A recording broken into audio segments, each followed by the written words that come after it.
Un cordial saludo, queridos televidentes y radioescuchas. Me alegra mucho encontrarme con ustedes en este día para estas reflexiones de Semana Santa.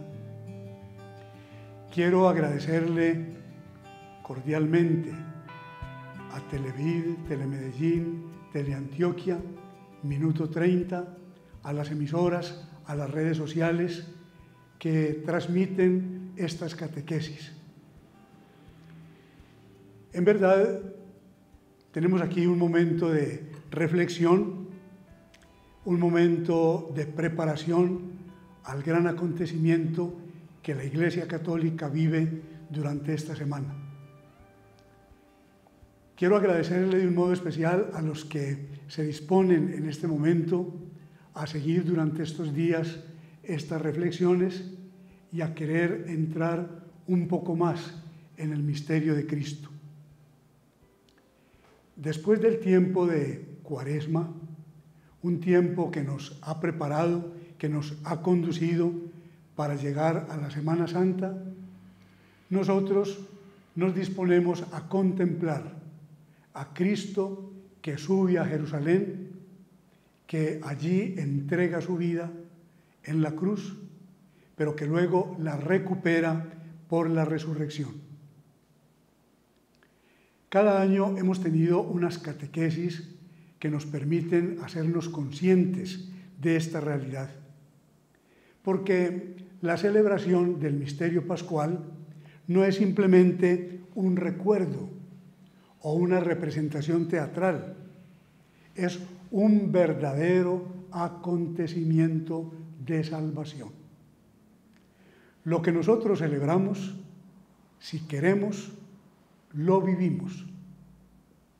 Lo que nosotros recordamos, si nos disponemos, se vuelve en nosotros una nueva vida. Y ese es el objetivo de estas reflexiones, y ese es el objetivo de toda la celebración. Que cada uno de nosotros, que todos nosotros vivamos lo que vivió Jesús. Que nosotros muramos con Él y resucitemos con Él. Pienso que este año, por la situación que estamos viviendo a causa de la epidemia del coronavirus, nosotros tenemos una ocasión privilegiada para vivir la Semana Santa. No es que no vamos a tener Semana Santa, no, es que este año la Semana Santa tiene que ser más santa. Vamos a estar como en un retiro espiritual, vamos a poder desprendernos de lo secundario, de lo exterior y concentrarnos en lo esencial y vivir interiormente toda esta realidad de Cristo que padece, muere, resucita, de Cristo que nos hace vivir con Él el itinerario, el camino pascual.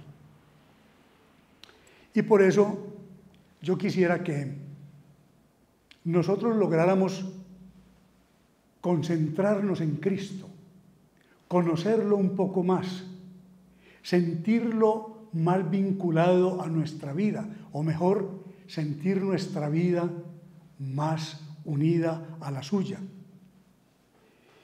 Que nosotros pudiéramos replantearnos cómo es nuestra relación con Él y cómo debe ser nuestro seguimiento de Él. Precisamente esto es lo que Jesús pide, que lo sigamos. Es un término muy propio de Él. Decirnos que nos unamos a Él, que caminemos con Él, que vivamos con Él.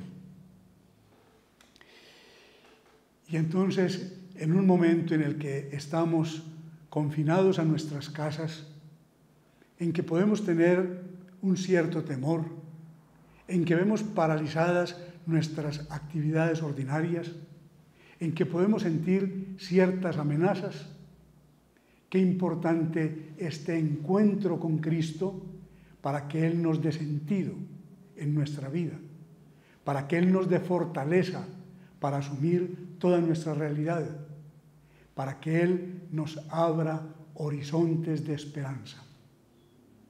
Por eso yo quiero que nos planteemos este año cómo ser discípulos de Jesús, cómo seguir mejor a Jesús, cómo estar realmente en el camino de Jesús. Todo tiene que partir de un encuentro personal con Él, de acercarnos a su persona como si fuera la primera vez. Nosotros hemos oído hablar muchas veces de Cristo, pero todo lo que otros nos digan de Cristo, si bien nos ayuda, si bien nos anima a conocerlo y a seguirlo, no logra reemplazar una reflexión personal, una decisión personal, un proceso interior por parte de cada uno de nosotros. Tenemos que llegar, más que a conocer la persona de Jesús, a conocer a Jesús en persona, como un tú con el que nos encontramos, con el que dialogamos, con el que planteamos toda nuestra vida. Por eso yo quisiera que recordáramos algunos momentos esenciales y fundamentales de la vida del Señor y que como que redescubriéramos su personalidad, que otra vez refrescáramos el mensaje que Él nos da, que una vez más nos planteemos lo que Él nos propone, la propuesta de vida que Él nos hace, para que podamos dar una respuesta. A mí me gustaría partir de un episodio que tiene una gran significación en los evangelios sinópticos, porque parte como ese periodo en que Jesús anuncia el evangelio en Galilea y luego se dedica de un modo más especial a la formación de los discípulos en el camino hacia Judea. Y entonces, en algún momento, Él le plantea a sus discípulos una pregunta. Escuchemos ese texto en el Evangelio de San Marcos, en el capítulo 8, a partir del versículo 27.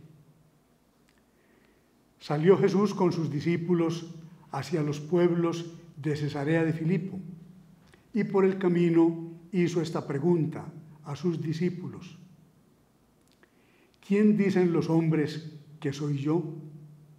Ellos le dijeron: unos que Juan el Bautista, otros que Elías, otros que uno de los profetas.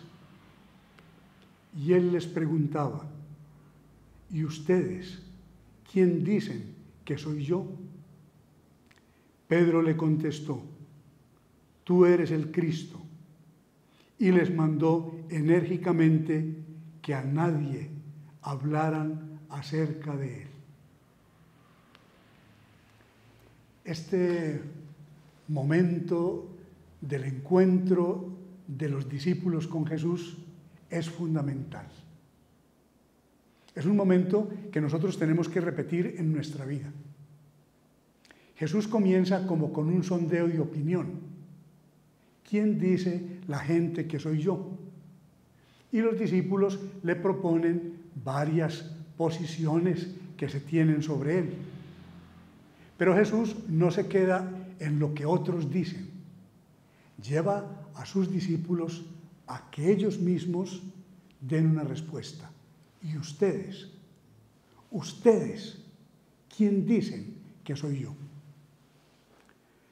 Desde ese día, esa pregunta sigue planteada a todos los que queremos seguir a Jesús. Esa pregunta sigue anclada en el corazón de todos los discípulos de Jesús. ¿Quién es Jesús en verdad? ¿Quién es para mí? ¿Qué significa hoy en mi vida? Hoy, en lo que estoy viviendo en mi hogar. Hoy, con lo que me está haciendo temer o sufrir. hoy con lo que me alegra y me complace, hoy con las aspiraciones más profundas que tengo en el corazón. ¿Quién es Cristo? ¿Qué me dice? ¿Cuál debe ser mi relación con Él? ¿A qué tengo que llegar yo en el seguimiento de Jesús? Lo primero que nosotros tenemos que decir es que Jesús es una persona que existió realmente. Partamos de ese hecho, no lo supongamos. Jesús es un ser humano, real, que vivió en esta tierra, en esta donde nosotros estamos, que comió nuestro pan, que caminó por los senderos del mundo, que sufrió como nosotros, que padeció nuestra muerte. Jesús no es una figura mítica, no es un arquetipo intelectual, no es fruto de un concepto doctrinal abstracto. Es una persona que existió, un hombre de carne y huesos, un hombre al que la gente podía oír, ver, tocar, con un cuerpo físico como el nuestro. Y para afirmar nosotros esta realidad histórica de Jesús, nos servimos de 4 tipos de fuentes. En primer lugar, la historia civil romana. Hay una serie de historiadores como Tácito, como Plinio, como Flavio Josefo, como Seutonio, que nos hablan de un movimiento religioso desprendido de los judíos y liderado por Jesús. Pero tenemos también la literatura judía. Los rabinos del siglo I nos dan muchos elementos para comprender cómo era la cultura, la vida y la religión en los tiempos de Jesús. Luego tenemos los hallazgos arqueológicos, especialmente en el siglo XIX y XX, se han encontrado verdaderos tesoros de la historia, de ciudades antiguas, de construcciones antiguas, especialmente en Nazaret, en Cafarnaún, en Jerusalén, y todo comprueba los datos históricos que tenemos de Jesús. Y finalmente tenemos los escritos del Nuevo Testamento, es decir, los textos de los evangelios, de las cartas de los apóstoles, que nos dan el testimonio y la doctrina de unos discípulos que se encontraron directamente con Jesús, lo conocieron, entregaron la vida por él hasta el martirio. No son simples charlatanes que hablan de lo que no saben, sino hombres que pagaron con su propia sangre la fe que tuvieron en Jesús. Por eso, para los que queremos ser discípulos del Señor, lo primero que tenemos que tener cierto es: Jesús es un hombre de carne y huesos que vivió en nuestro mundo, que participó de la realidad humana que nosotros tenemos. Estas noticias son fundamentales para nuestra fe. Fíjense que el credo parte de datos históricos. Creo en Cristo, que nació de la Virgen María, que padeció bajo el poder de Poncio Pilato, que fue crucificado, muerto y sepultado.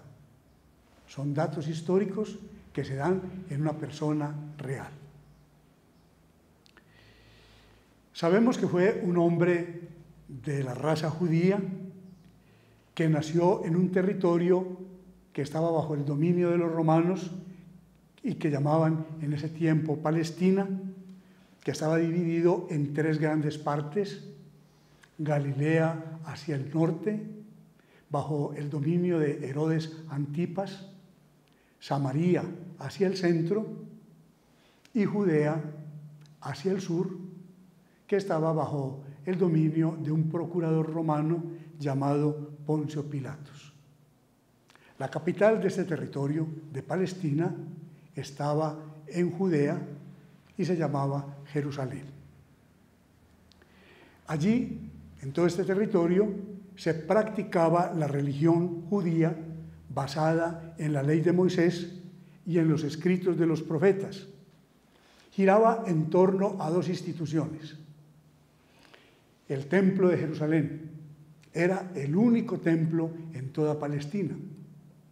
A ese templo subían a lo largo del año en distintas peregrinaciones los judíos de todos los pueblos, de todas las ciudades del país, y allí ofrecían sus sacrificios.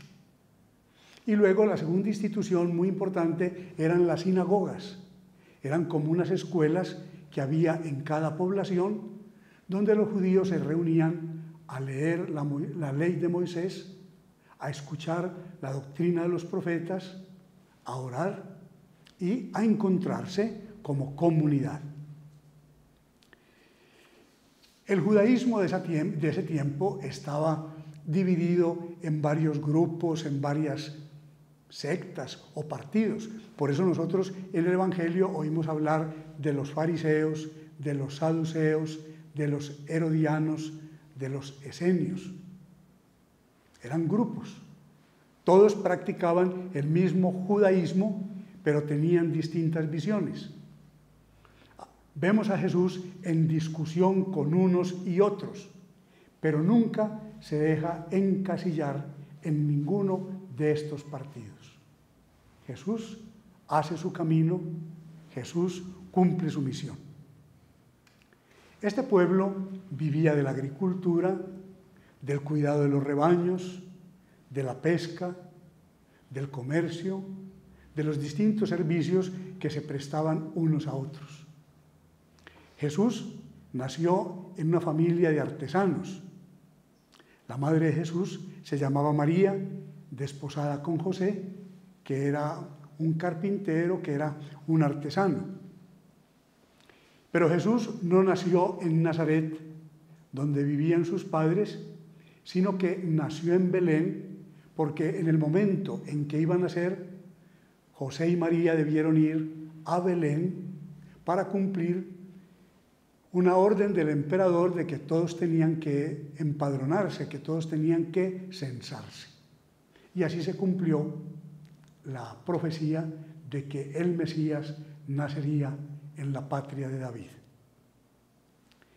Pero durante la mayor parte de su vida, Jesús vivió en Nazaret, trabajando con su padre. Cuando tenía unos 30 años, fue al Jordán y recibió el bautismo de Juan. Y allí hubo una experiencia muy importante, la experiencia de la filiación, de que Dios Padre proclamó que Jesús era su Hijo muy querido, al que había que escucharle.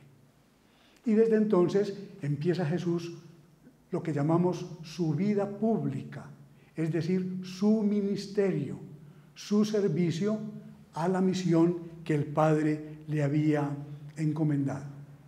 Y para cumplir esa misión recorría los distintos pueblos de Palestina e incluso hizo algunas incursiones rápidas en lo que hoy es, por ejemplo, el Líbano o Siria o incluso Jordania. Y podríamos decir que este ministerio de Jesús se divide en dos periodos. Un primer tiempo en Galilea, en la región donde él vivía y donde tenía como el centro de operaciones, que era Cafarnaúm, y luego un viaje que nos describe sobre todo San Lucas hacia Jerusalén, y a lo largo del cual él va explicando a sus discípulos de un modo más detallado lo que él trae de parte del Padre y sobre todo donde él los va comprometiendo en una relación personal con él. Ese viaje, como sabemos, culmina en Jerusalén y durante la fiesta de Pascua. Después hablaremos un poco de esto. Cuando los judíos recordaban la salida de Egipto y la entrada a la tierra prometida, en ese momento Jesús vive su muerte, es crucificado y resucita de entre los muertos.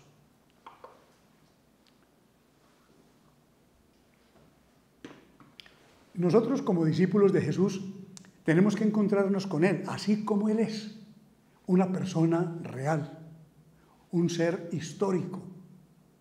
Y nosotros tenemos que llegar como los apóstoles, a verlo, a escucharlo, a sentirlo al lado de nosotros.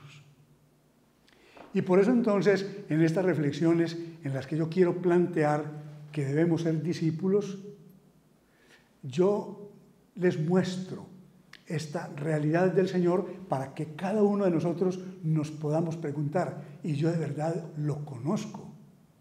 ¿Yo en verdad tengo este encuentro personal mío con Él?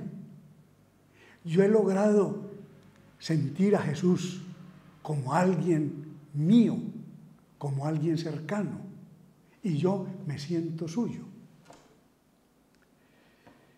Por eso nos resulta también interesante mirar como algunos rasgos de su personalidad. ¿Cómo era Él? Y esto aparece muy claramente en el Evangelio. Nos lo dicen sus discípulos y sus amigos, pero lo confirma también las controversias y los encuentros con los judíos que se oponen a su persona y a su obra. Jesús aparece en primer lugar como un hombre libre, libre frente a su familia, frente a sus amigos, frente al judaísmo, frente a todo lo que se oponga al proyecto de Dios. Jesús es un hombre que vive para Dios. Y desde ahí, todo lo demás es secundario. Y por eso Él vive en una profunda, en una admirable libertad. En segundo lugar, cuando contemplamos la personalidad de Jesús, tenemos que ver que es un hombre con una experiencia religiosa muy profunda y muy original. ¿Qué es lo que capta Jesús? ¿Qué es lo que Jesús ve? Jesús ve a Dios, está en relación con Él y es una relación íntima. Ve a Dios como Padre y Él se siente hijo. Es una cosa que no se había dado nunca, que se llamara a Dios Abba. Es la palabra con la que los niños judíos llaman al Padre en la intimidad del hogar. Es el término cariñoso con que un niño acaricia a su padre y consigue de él lo que quiere y se apoya confiadamente en los brazos y en el corazón del Padre. Así es Jesús. Es el Hijo que se descarga en el Padre. Esa es su experiencia profunda. Esa es su felicidad. Esa es su vida. Y eso es lo que Él quiere comunicar a todos. Esa es la gran noticia. Esa es la realidad esencial que Él nos quiere dar para que podamos vivir bien. Dios es Padre. En tercer lugar, Jesús aparece como un hombre con una profunda sensibilidad. De una parte tiene un carácter fuerte, una personalidad muy equilibrada y muy madura, pero es muy sensible. Es sensible frente a la naturaleza, frente a los amigos, frente a los acontecimientos de la vida. El Evangelio nos dice que se enternece, que se conmueve, que llora. No es un ser insensible, no. Es cercano. Es un hombre que convive con los sentimientos y con las realidades de todas las personas. Jesús aparece como un hombre para los demás. Él mismo lo dijo, vine a servir. No he venido a ser servido, sino a servir. Por eso no se preocupó de sí mismo, no buscó fama, no quiso poder, no estaba detrás del dinero. Él no quería sino llevar la humanidad a Dios. Su vida estaba entregada a Dios para salvar los hijos de Dios, para recuperar a toda la humanidad y entregarla al Padre. Por eso Jesús muere a su yo y se entrega. Y esto se percibe de un modo especial en los diálogos de Jesús con las personas. Por ejemplo, esos diálogos bellísimos que tiene con Zaqueo, con la samaritana, con Mateo, ese encuentro con los enfermos, esa manera como se acerca a los sencillos, a los pecadores, a los pobres. Jesús es un hombre para los demás. Supo matar el yo, renunció al egoísmo, se abrió en el amor de Dios a toda la humanidad. Y entonces, como que flota una pregunta. Y entonces, en el fondo, ¿quién es Jesús? ¿Cuál es el misterio de Jesús? ¿Cuál es la realidad íntima que lo habita a Él? Y por eso, después de recorrer un poco los hechos fundamentales de su vida y de hacer como este repaso de los rasgos de su personalidad, nosotros tendríamos que ir como al centro de su existencia, porque no podemos ser discípulos de uno que no conocemos. Nadie sigue a un extraño. Yo no le puedo entregar mi vida a uno que no conozco. ¿Cuál es entonces el misterio de Jesús de Nazaret? Lo primero que tenemos que decir, nos lo dice el Evangelio, es que Jesús nació por la acción del Espíritu Santo por medio de la Virgen María. De esto no hay ningún precedente en la historia del mundo.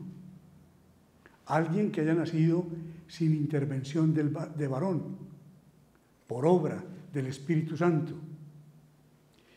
Este hecho choca contra las leyes de la naturaleza, pero los cristianos lo mantenemos.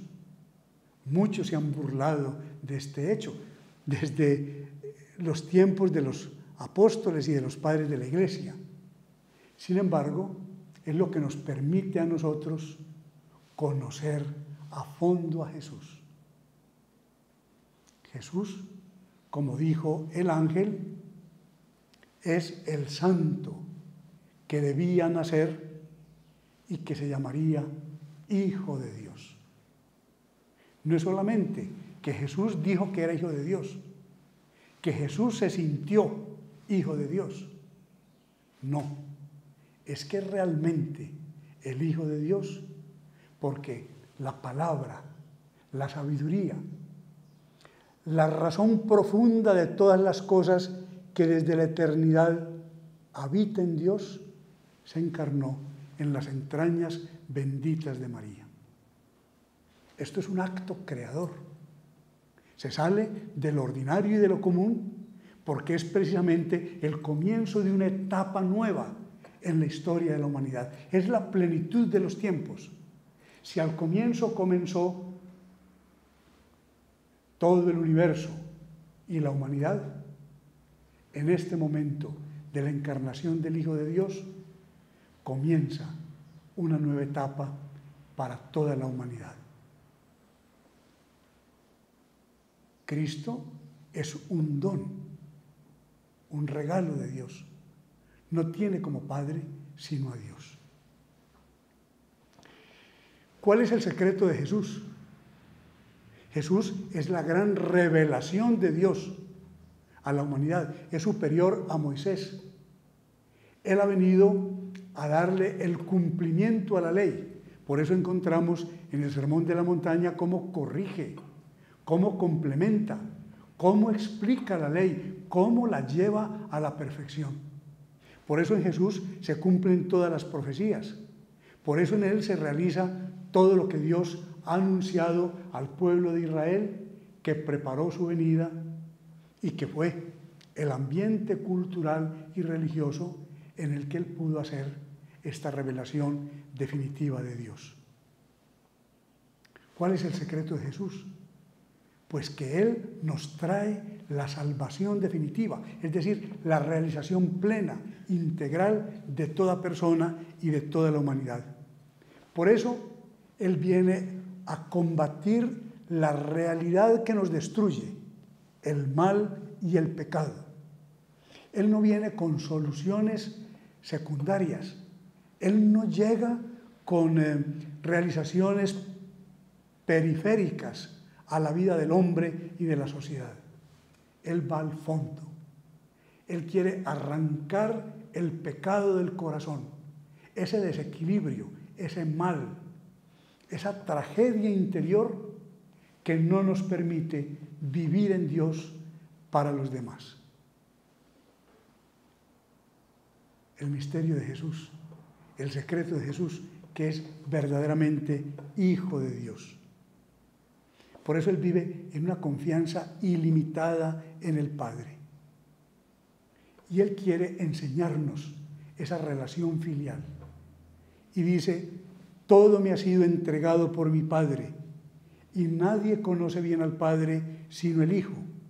El Padre y yo somos una sola cosa. Por esa conciencia se juega la vida. Por esa certeza interior, por esa realidad interior que lo habita, Él llega hasta la cruz. Miren que Jesús es de una coherencia, de una lógica. Desde los 12 años, cuando dice en el templo de Jerusalén a sus padres que Él debe estar en las cosas de Dios, hasta el momento final de su existencia, cuando le dice al Padre, todo está cumplido, y se entrega a Él. Este es Jesús. Esa es su vida, esa es su personalidad, ese es su misterio profundo, ser hijo de Dios para que todos los hombres y mujeres de la tierra lleguemos a ser hijos de Dios. Y esto es verdad. Y eso lo podemos creer. Si queremos ser discípulos de Jesús, tenemos que estar seguros de que Él realmente es el Hijo de Dios y es capaz de quitarnos el pecado, el desequilibrio del mal para vivir como hijos de Dios. Cuando nos hacemos esta pregunta, si esto es verdad o es una pretensión de Jesús, podríamos, como se ha presentado a lo largo de la historia, plantearnos 4 reacciones. Decir, por ejemplo, que se trata de un loco, al que se le metió en la cabeza que era hijo de Dios y empezó a predicar estas cosas. Algunos pensaron así, en el mismo tiempo de Jesús. Algunos parientes en algún momento dijeron, Él está como fuera de sí. Sin embargo, Jesús aparece con una sabiduría, con una prudencia, con una coherencia que no admite pensar que es un desequilibrado mental. Al contrario, que es un hombre de una clarividencia, de una lucidez especial para captar la realidad del ser humano y para darle solución a los problemas de la persona humana. O podríamos pensar que es un embaucador ambicioso. Los judíos en algún momento denunciaron esto. Quiere engañar al pueblo, quiere seducir a la gente con esta doctrina. Pero miren que en el Evangelio aparece muy claro que Jesús siempre rehuyó a la tentación política, que no quiso en ningún momento tener poder. En alguna ocasión lo quisieron hacer rey y Él se fue. No le interesaba eso. A Jesús no le interesaba sino el bienestar, la felicidad, la salvación total del ser humano. Por eso no podemos pensar que él estaba por engañar. O podríamos pensar que fue una persona bien intencionada, pero que no estaba en la verdad, que se equivocó. Fíjense que esto lo pensaron los mismos discípulos. En el momento de la crucifixión, todos huyeron. Como diciendo, Él nos alegró la vida, Él nos ilusionó el corazón, nos fuimos con Él, pero miren, esto está terminando en un fracaso. Se equivocó. El que primero pensó esto fue Judas. Y por eso quiso sacar la mejor ganancia de lo que él pensó había sido una equivocación en su vida, seguirlo a él. Pero luego los mismos apóstoles, con la luz del Espíritu Santo, entendieron que la cruz no fue un fracaso, que la muerte de Jesús no fue el final, que el sepulcro no fue el lugar de la corrupción, sino que esa cruz fue el signo final de la coherencia de una vida, que esa muerte fue el inicio de otra etapa definitiva, que en el sepulcro brotó la resurrección.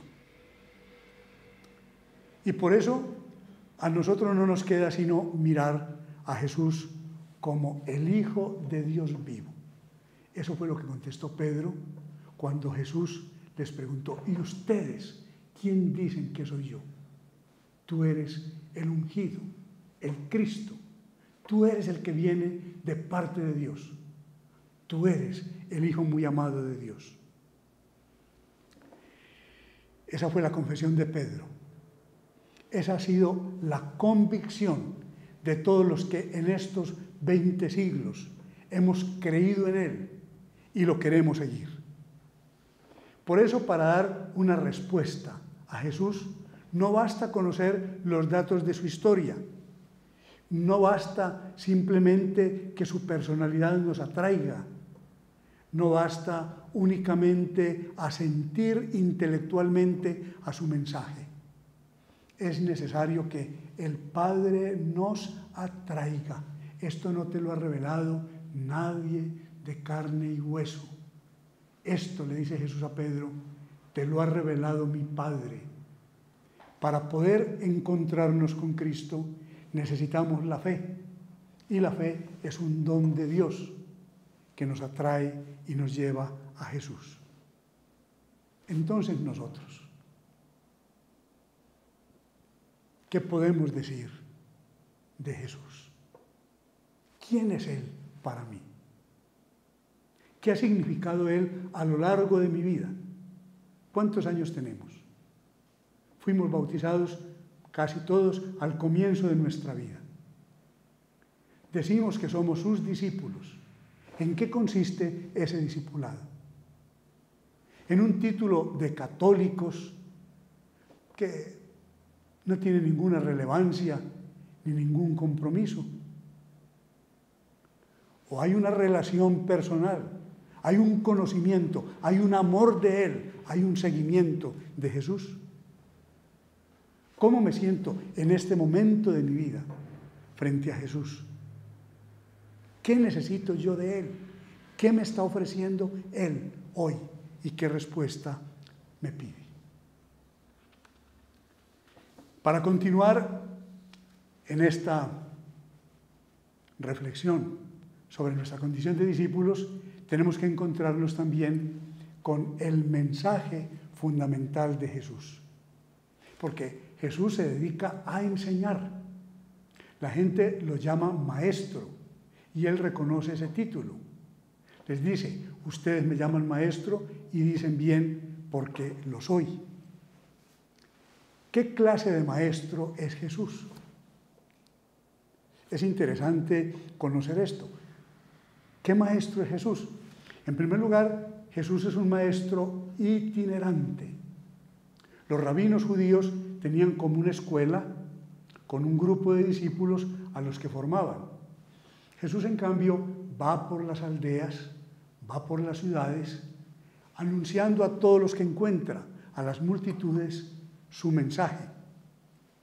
Enseña a la orilla del lago, enseña en la colina de la montaña, enseña en las sinagogas, enseña en el templo de Jerusalén, enseña a todos. Por eso es un maestro que, aunque tiene un grupo de discípulos a los que forma de un modo especial, se dedica también a la multitud, a todos los que querían escucharlo. A todos les ofrece ese mensaje que Él trae, esa vida nueva que Él quiere implantar en el corazón de todo ser humano. Cristo fue un maestro al estilo de los profetas. Como los profetas de Israel, Él está contra un culto exterior, contra una vida inauténtica, contra un desprecio de los pobres y de los marginados. Por eso la gente también lo llama profeta. Y algunos, cuando conversan con Él, confiesan: vemos que eres un profeta que ha venido de parte de Dios. Jesús es un maestro de vida. Más que enseñar una moral, un culto, propuso una manera de vivir. Propuso un camino para transformarnos. Nos mostró un modo como podemos llegar a ser libres, felices, hombres y mujeres en plenitud. Él mismo se presentó como el camino, la verdad y la vida. Jesús fue un maestro que respetó profundamente la libertad de los que lo escuchaban. Recordemos que cuando llama a los discípulos siempre dice: si quieres venir conmigo, hace una propuesta, pero deja a cada uno que tome una decisión. Recuerden aquel encuentro con el joven rico. A Jesús impresionó este muchacho porque vio que era limpio de corazón, que había hecho el bien. Pero le dijo: si quieres venir en pos de mí. Recuerden en Cafarnaúm, después del discurso del pan de vida, cuando Él se entrega diciendo: ustedes tienen que comer mi cuerpo, tienen que beber mi sangre para tener vida, y la gente se escandaliza. Jesús les dice: si se quieren ir, se pueden ir. Jesús prefiere quedarse solo que quedarse con gente obligada o engañada. Es un maestro inteligente. Nos muestra las exigencias de la vida nueva que Él trae y nos motiva a dar una respuesta radical, pero nos deja siempre en libertad. Jesús es un maestro para cada uno de nosotros. Y entonces yo, como su discípulo, tengo que preguntarme: ¿lo tengo como maestro? ¿Es Él quien me ha enseñado a vivir? ¿O yo he vivido de lo que dicen los medios de comunicación? Yo he vivido de lo que me ofrece el mundo.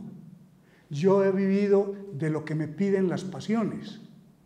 Yo he vivido del pequeño proyecto que me hago pensando que voy a ser feliz con esto que cada día invento. Yo me he encontrado libremente ante Jesús para dar una respuesta frente a Él. Y finalmente, yo quisiera que reflexionáramos un poco sobre cuál es el mensaje que Jesús nos trae, para entender cómo nosotros, sus discípulos, debemos asumir ese mensaje que nos posibilita una vida nueva. Jesús se presenta como el mensajero de un acontecimiento que ha comenzado. ¿Cuál es la gran proclamación de Jesús? El tiempo se ha cumplido. El reino de Dios está cerca. Conviértanse, crean esta buena noticia. Miren, ahí está todo el mensaje de Jesús. Es lo que llamamos el querigma, el anuncio fundamental. El tiempo se ha cumplido. Estamos en un momento excepcional. El reino de Dios, es decir, Dios mismo está aconteciendo en medio de nosotros. Hay que abrir el corazón, hay que construir a partir de ahora una vida nueva.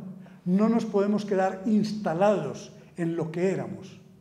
Es preciso dar el paso de la fe, de entregarnos. El reino está cerca. Conviértanse, crean. Ese es el anuncio. Fíjense que es un anuncio de alegría. En el Antiguo Testamento se había anunciado una gran intervención de Dios para liberar al pueblo, para llevar al pueblo a la plenitud de la vida. Pues ahora Jesús anuncia que lo que se había prometido a lo largo de toda la historia de Israel se cumple en el momento en el que Él llega. Dios viene a reinar. Jesús no anuncia sino el reino de Dios. Nosotros nos llamamos cristianos, discípulos de Jesús. A ver, yo les pregunto, ¿sabemos lo que es el reino de Dios? Miren que Jesús no habla sino del reino de Dios, todo el tiempo. ¿Alguna vez nos hemos preguntado, ¿y qué es el reino de Dios? ¿He entrado yo en el reino de Dios? A veces nos imaginamos que el reino de Dios es la iglesia. No, la iglesia es la comunidad de discípulos para ayudarle a Jesús a instaurar el reino. O nos imaginamos que el reino de Dios es el cielo. Sí, es la última dimensión, la última etapa del reino. Pero Jesús mismo ha dicho, el reino de Dios ya está en medio de ustedes. El reino de Dios está aquí. No es fácil definir el reino de Dios. Jesús no lo define. Jesús lo describe. Jesús lo muestra. Lo describe con las parábolas y lo muestra con los milagros. Ya hablaremos de esto. Pero podríamos acercarnos a esta realidad del reino de Dios a partir de algunos elementos o de algunas descripciones. En primer lugar, tenemos que decir, el reino de Dios es como una fiesta. Dios ha creado al hombre, Dios ha creado a la mujer para ser felices. Por eso nosotros tenemos siempre en el corazón un deseo de algo más. Vivimos con sed, vivimos con hambre de algo que no tenemos. Estamos hechos para la felicidad.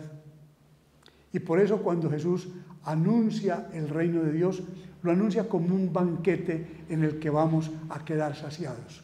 Cuando Dios realmente entre en nuestra vida, tome posesión de nuestro ser, reine en toda nuestra realidad, nos llegará la paz, nos llegará la alegría, nos llegará la plenitud. El reino es como una fiesta.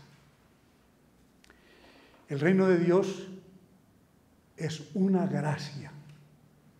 No es una realidad que nosotros construimos, no es un fruto de nuestro esfuerzo, no es una obra de nuestra inteligencia y de nuestro trabajo, es un regalo. Por eso Jesús nos enseña a pedirlo, a decir todos los días, en todos los momentos, Padre, venga tu reino. Es decir, Padre, acontece en mí y realiza en mí todas las maravillas de tu amor y de tu ser. Que yo por fin sea tu imagen y semejanza. Que yo por fin vibre al ritmo de tu corazón. Que yo sea hijo. Que tu reino venga.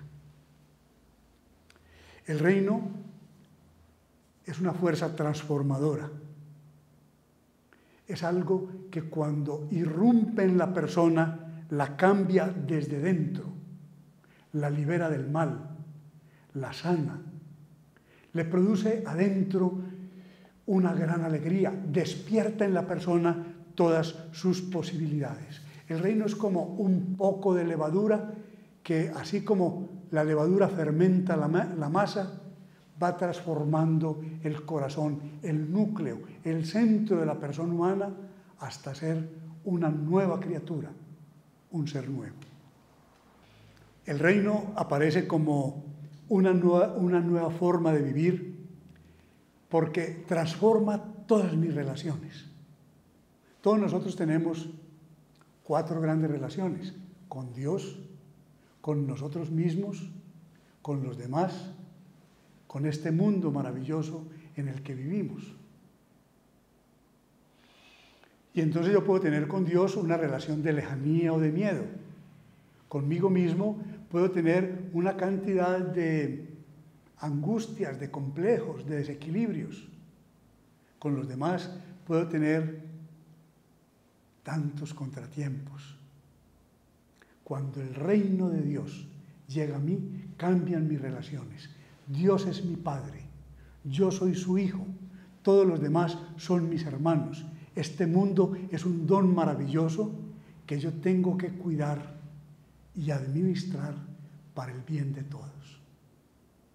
El reino de Dios lo cobija todo, crea una nueva sociedad, crea una nueva realidad, crea una nueva historia, transforma toda la existencia y todo el camino de la humanidad. El reino de Dios es un proceso que va marcando un crecimiento, un desarrollo. Es como esa pequeña semilla de mostaza, casi insignificante, pero que una vez que se siembra da lugar a un árbol gigante que extiende sus ramas. Así es el reino de Dios. Es algo poderoso en el corazón de la persona y en la historia de la humanidad. Este misterio del reino, esta realidad del reino de Dios, Jesús la explica con parábolas. El Evangelio nos narra unas 40 parábolas. Son comparaciones sencillas, sacadas de la vida real, de la vida ordinaria.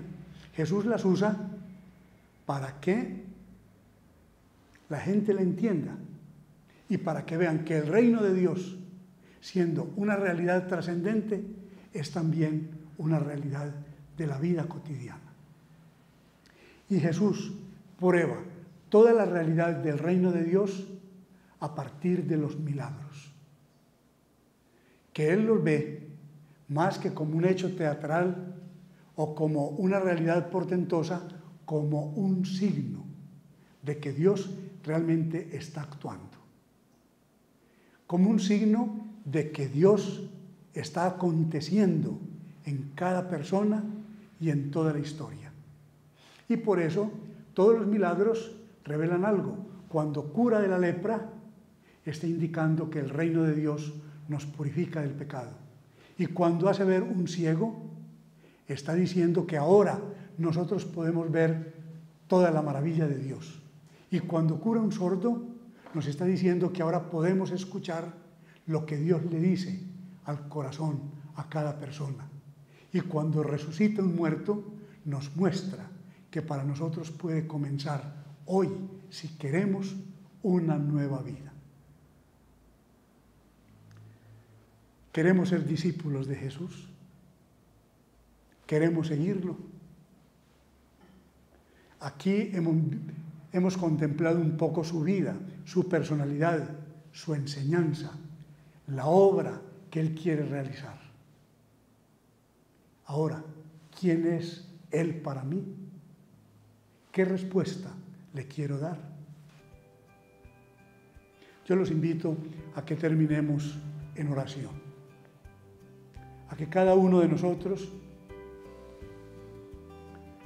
con sus propias palabras, con sus propios sentimientos, se ponga frente a Él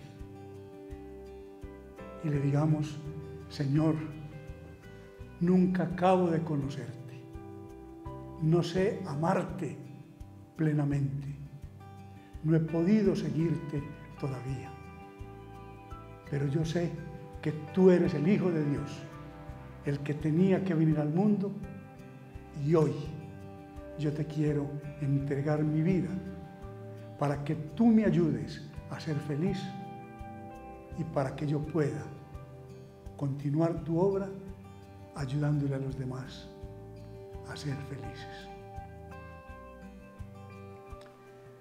Muchas gracias a todos. Continuaremos con estas reflexiones. Que el Señor los acompañe y los bendiga. En el nombre del Padre, y del Hijo, y del Espíritu Santo. Amén.